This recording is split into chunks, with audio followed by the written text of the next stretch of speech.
Do you want to change your life for the better? Seriously, you really do? Okay, if you do, I've got the books for you. I've got three books here. These are three books that changed my life. Hopefully, they can change yours too. So, hello, my name is Michael Quigley. I am the owner of Cataholas, and I'm on a mission trying to help a billion people. I'm the creator of the Cataholas podcast, Food to the Journey, and the award-winning learning program, Cataholas.com. And I love to learn. Don't know about you. I love to learn. I love to read. I love to develop myself. And what I thought is, what are the books that, for myself as a leader, for myself just as a human being, have genuinely changed my life? I keep coming back to them. They give so much to me. They can give so much to you. What are the three? If I had to just have three, and I've got them here. So, first one, Seven Pillars of Servant Leadership. So, it's edited by James W. Sipe and Don Emfrick.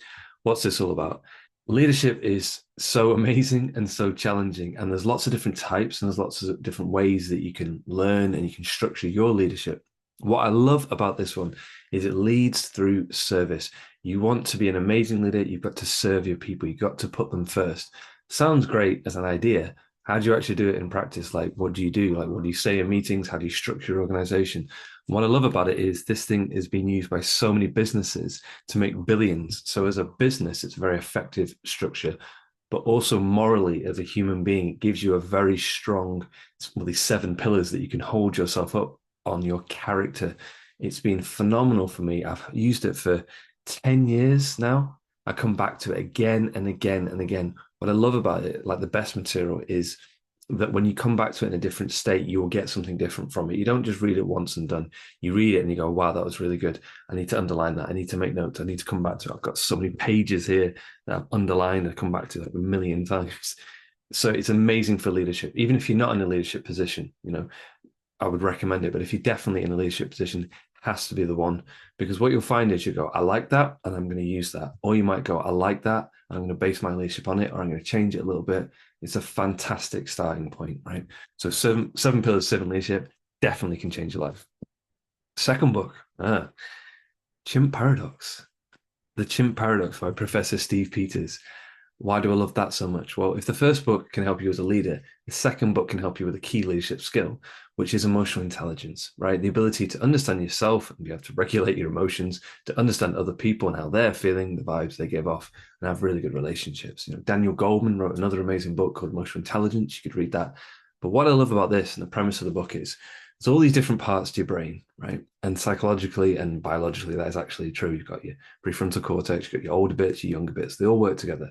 And the brain is still very misunderstood, like the ocean and like space. There's a great mystery to it. And Professor Steve Peters, as a psychologist, has the understanding, both clinically, psychologically, and scientifically, biologically, to understand the brain to a very high level. But he makes it so accessible and very simple.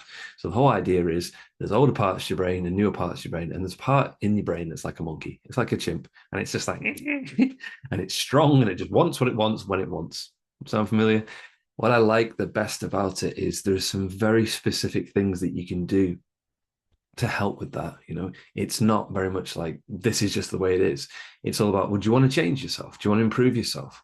The best bit for me, and the thing, the key little spoiler I'll give you now without ruining the book, is it helped me to understand when the chimp wants something, there's a little moment where you can just get in there and go, do I have to give you what you want? Like a spoiled child or a dog or something. Do I really, you want that? Okay, well, is it the end of the world? Do you need a banana right now?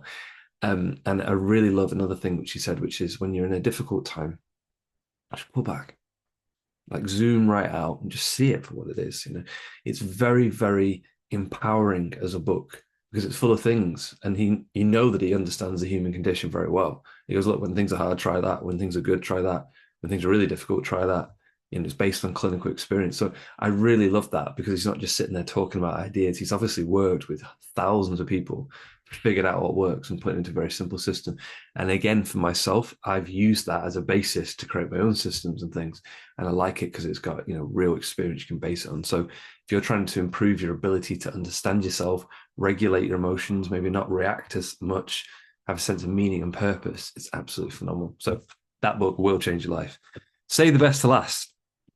Tribe of Mentors by Tim Ferriss.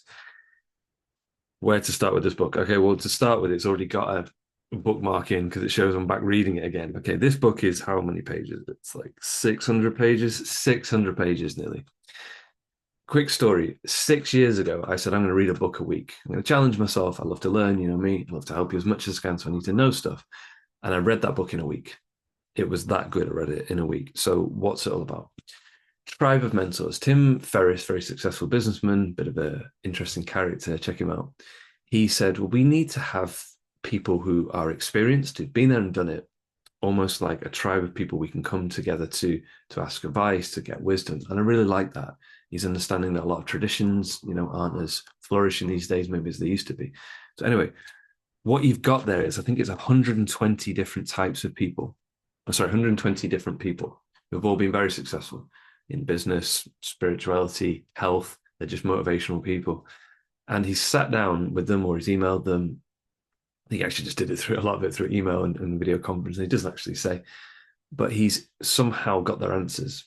And the questions to start with are incredibly pertinent. It's not things like, tell me your success story and why you're doing so well. It's things like, if you only had $100, what would you spend it on? If there was a massive billboard you could have and everybody could see it, what would you want it to say to the world? Tell me about something that broke you and what you learned from it. There are a lot of videos these days on YouTube and on all sorts of places. People want advice. They do. And that's great. But what I like about this is they come from very respected sources, very successful sources, people that are happy, people that found a way through adversity. And what I like about it and what you could get from it is the variety. You could literally open it up at a random page, get an inspirational quote, or you can go back to it again and again, like the first book I was mentioning. And I like the versatility of it, the variety of it, because it's not just about success. It's not just about business. It's not just about health. I have come back to that book again and again for 7 years.